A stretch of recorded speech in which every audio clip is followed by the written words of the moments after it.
Ang tanong niya is for Julia. Agree ka ba with how Anna handled the guilt and sadness na dinadala niya from her past?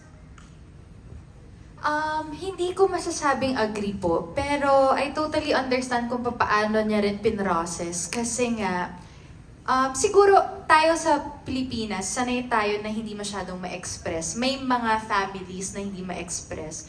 With Anna kasi, hindi niya rin alam kung paano i-express yung feelings niya. Parang laging may fear of acceptance or matatanggap ba, hindi ba to mare-reject? Tama po yung rejection na kapag sinabi ko to, tama ba? Am I enough? Madami mong questions eh.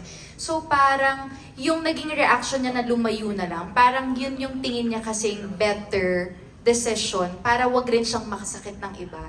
Kasi parang siya yung nasasaktan. So parang kesa makasakit ako sa sasabihin ko, lalayo na lang. That's why sinabi ko yun, kasi feeling ko ganun yung personality ko rin in real life. Parang ang tingin ko po, kesa makasabi ako ng ire-regret ko, kasi parang feeling ko mas sakit ang salita kapag nasabi mo na kasi ang hirap bawiin nun. More than the physical. Pero hindi ko sinasabing okay din ang physical. So parang ganun siya. Kaya yun yung ano. Thanks, Julia. Ang next question is for Mega. What do you appreciate about Miranda when it comes to fashion sense and how she handles herself under pressure? The fashion of Miranda, actually kaming lahat, nasa production design yun, sa wardrobe design. So, parang yung kanya is feminine pero authoritative. Oo. So, Lady Boss. lady boss. Oo. So, okay, bagay sa character. Ako Yung kasi hanggang handling, ngayon, pressure. moody ako eh. Kasi yung character, yung pag-handle niya, Oo. sanay na siya dahil yun ang trabaho niya eh. Pero yung sarili nga niya, kaya in the end, sumabog na rin, di ba? Okay, we have a question here from Jay of Certified Kapamilya. Jay, are you here? I'm Jay before si Jay, may social media lang. This is for Go ahead. Sam. Sam, this teleserye coincides with your 20th year anniversary Yes. showbiz! 2025? Oh my gosh. How does it feel Ang bilis being ng the panahon. reliable May sinasabi po si leading Julia man that you Montes. are? May sinasabi po si Imagine. Julia Montes. Go ahead, Julia. Opo, 9 years old pa lang po ako artist. Oh my gosh! Wait, Koy Julia, Ka na ba? 25 years ka na. Karaon naka-child star ka. Kinukwento ko po Ano sa kanya talaga yung kasi age ko eh. dito sa ABS, dito kami lagi sa Studio True, 4 eh. tuwing Sabado. Tapos peak na peak ng PBB, lalabas sila dyan. Ay, correct. So may mga co-actors ako na nawawala, lumalabas dito sa PBB house. Nag-aabang sa paglabas Sa ni kabaliwan Sam. ng kay Sam. Kasi okay. nga yun yung yung nagtitaping pa kami dito ng Goyang Bulilit. Yung peak Everyone na was nabaliw kay Sam, Yes. right? Pati si Miss Jane, di ba? Parang the whole family yata. Tirso, Lynn, di ba? Lahat tayo were... Hindi ba ikaw? Sorry na quote na. Dinagdag kita sa mga... Oo. Hindi, ang daming celebrities talaga ga-hook dito kay Sam Melby during his time sa PBB. Go ahead, Sam! 20 years! Yeah, it's hard to believe actually. It's been 20 years. First season in PBB. Very first season, not even teens, it was the very, very first season of PBB. It was 2005.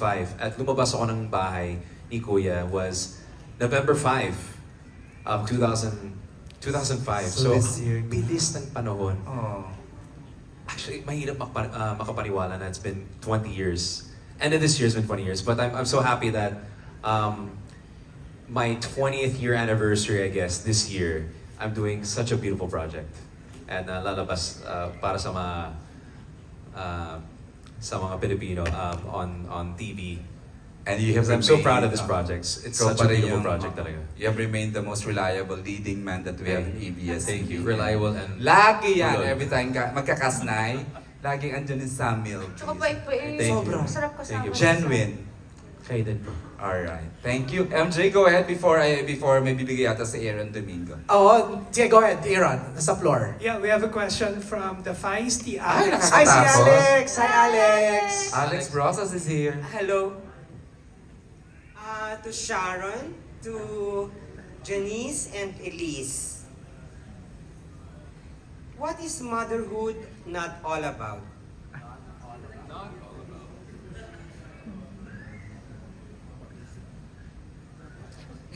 It's not about possession. It's about mutual respect between you and your kids. It's about it's a very difficult balance between being a friend and and an authority figure. So what it isn't is, yeah, it's not possession, it's not purely authority over them. It's not expecting them to be like you when they grow up. It's not imposing on them what you think they should do or be. Yeah, it's not about insisting that they do what you want kasi hindi mo hawak ang utak at puso nila. Janice, you have an answer? Yes, motherhood is not about a puppet show. It's like gaya ng sinabi ni Mega. Your parents, you're supposed to guide them as they grow up, pero hindi mo sila pwedeng i-control. Because at some point, you'll need to set them free and just hope and pray that you did a good job. From a POV of a young mom, Elise. Grabe. Siyempre, ang dami ko ding natutunan sa mga sinabi lang nila ngayon. Elise, so may I ask, how old were you when you had Feliz? 25 po. Ay, hindi ka na masyadong young. Hindi naman, pero in Oo. our generation Yeah, now. for you, yeah, that's Yes. right. Kasi ako 19 eh. Yeah. At nung panahon namin, parang Mas okay na rin yung baggy. 19. Pero di ba, ang hirap. So at 25, this generation parang gusto nyo mag-asawa mga 30-something. Yes, I noticed. For me, I think add ko lang din po na I learned that motherhood is not all about you or the mother. Motherhood is not being selfish. It's not about your dreams and your goals. It's really about the human being you are guiding to grow up. Yun. MJ, may dadagdag lang akong tanong. I wanna ask Mega and Miss J. Alex, pwede, sundutin ko lang about your question din naman to, Alex. Miss J, when do you know na if it's time na anuhin na natin sila, parang anak mo yan, they need to they need to live a life of their own. It's a slow burn eh. Kasi di ba yung mga bata, habang wala pa sila sa school, ikaw pa talaga yung mundo niyan eh. Siyempre, when they go to school, nakaka-friends na sila. Habang lumalaki sila, nag-iiba yung friends, dumadami, nagkakaroon na sila ng iba-ibang influence. Kumbaga sa yung nakikita nilang mundo, hindi lang yung laging nakikita nila pag nasa bahay sila. So it's a slow burn. Then after a while, I don't know, you just know when it's time to let them go. Like, if I'm a hovering parent, kung pwedeng lagi silang nandyan sa akin. oo. Pero pagka sinabi na lang they need to go, Ganun makikipag-away ka kadali. pa ba? Hindi siya madali, but you know it's time. So remember, last year lang ako naging almost empty nester because last year, Kyla and Moira decided to move out. Diba? Eh, anong gagawin ko? 20. Magta-30 na si Kyla, o wating ko pa ba siya? Sabi ko lang sa kanya is, be good. Be good, di ba? Matuto na kayo maglinis ng bahay. Yan lang yung mga bilin ko. Malalaki na sila, kaya na nila yan. Iba ka din naman. Nay Mega, please share. Ako hindi sa biological age, nasa mental and emotional You would know. age.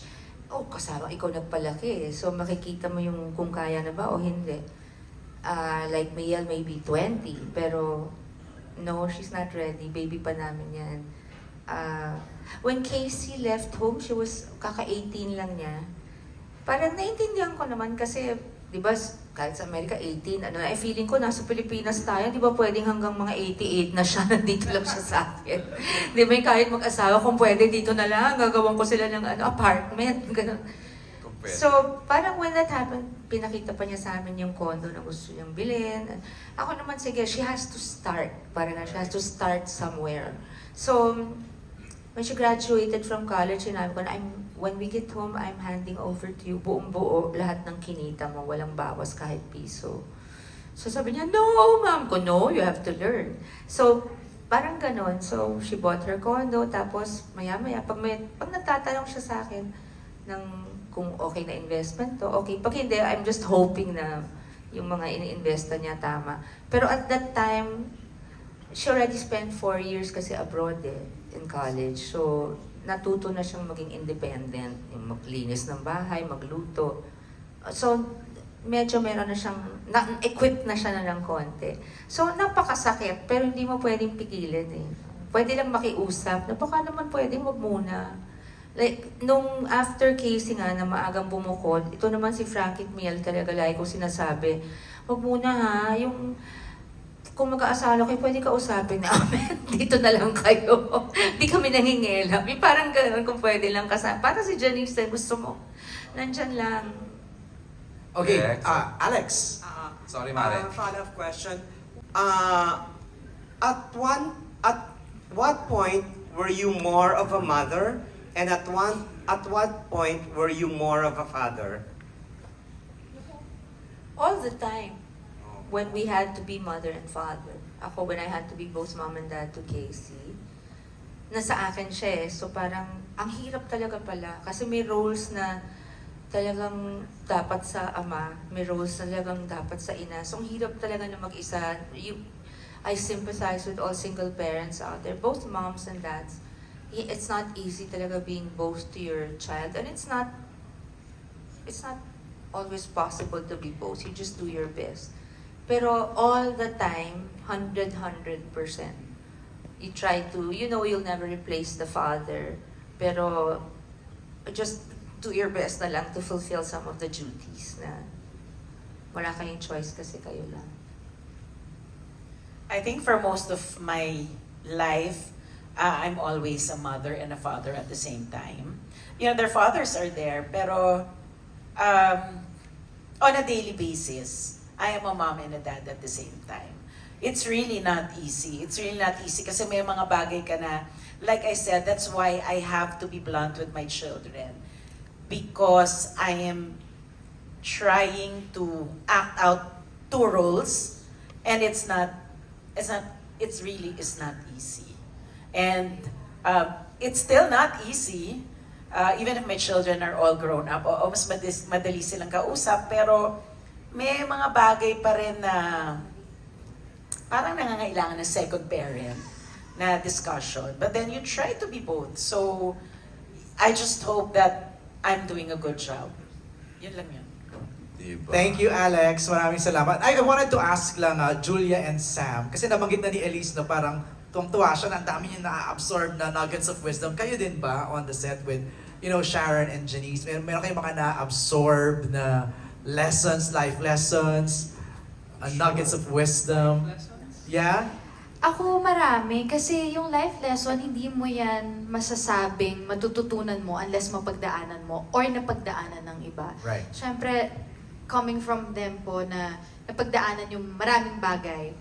When you listen, you know na eventually kung dadating ka sa posisyon na pagdaanan mo yung napag-usapan, alam mo yung pakiramdam na baka ito yung pwede kong gawin. Medyo, in a way, meron ka ng parang pre-game, kumbaga medyo na-brief ka na ika nga. Malaking bagay yun. Kasi growing up, or kung ikaw bilang nanay, ang hirap nun kapag lost ka, pag walang nag-mother din sa'yo. So parang yun yung tinatawag nga na i-break mo yung cycle. So ikaw, paano mo ipaprocess yun kung hindi mo alam din i-process? Pero with their yung napagdaanan nga nila, ika nga, malaking tulong yun, malaking baon yun sa buhay para din ma-apply mo. Eventually, maa-apply mo talaga. Right. Sam? Life lesson sa katabi mo, sa kaliwa mo, meron ba? Kasi normally pag nasa set, Eric Proctoso hindi naman parang life lessons yung pinag-usapan namin. Yung parang normal na kwentuhan. We just share Pero you didn't life lessons. pero hindi mo alam, life lesson na pala yun. Diba? Sometimes, diba? Hindi pa nakafocus yung mind niya dun eh. Pero pagdating sa acting, for sure. Definitely sa acting. Ano yung Julia?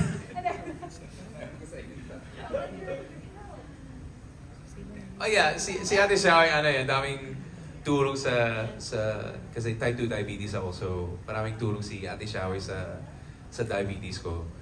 Inspiration. And Kahit Ate wala Xiao si din Sia sa dito, meron naman tayong Sam. Siya yung pinakabata sa amin lahat dito. Siya ba? Para ako bata sa sa set eh.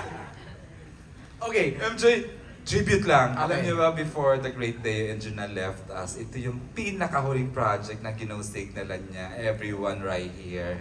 Especially So, for Julia, no? Oo, kasi ito yung pangako niya kay Julia. Tapos, convincing lang si Mega, medyo kailangan convincehin.